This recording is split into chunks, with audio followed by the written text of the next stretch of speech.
the effects are, or do you think if it is out there, it's not totally truthful, or do you think that there's a better way that that information could be more publicized, or what are your like thoughts on that?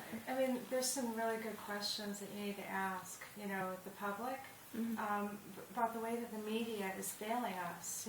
This is supposed to be a choice. A choice is something that you're informed about. Women are not being informed about what this is.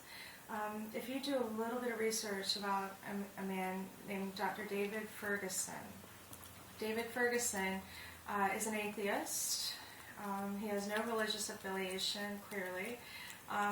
His philosophy, his belief system, that abortion is something that a woman wants. She has a great deal of anxiety about being pregnant, and if she's given the opportunity to have a safe, legal way to end that pregnancy and to not be pregnant, it must have a positive effect on her health.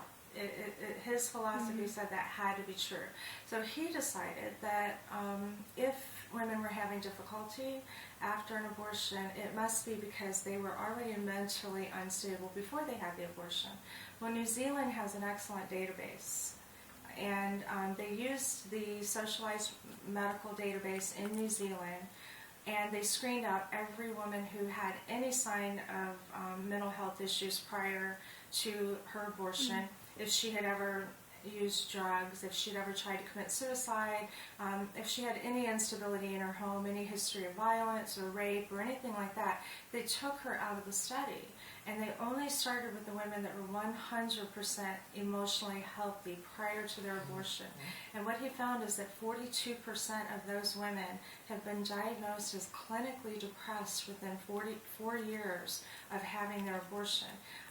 Every possible way that he could measure their mental health, whether it was in the way that they used drugs and alcohol, whether they had anxiety attacks, whether they had insomnia, they had elevated levels of every kind of mental health issue, everyone. And he tried to get that study published, and 3 different major journals turned him down before the 4th one finally published it. And the reason why is they said it was too controversial. And he said, since when is the truth suppressed because it's controversial?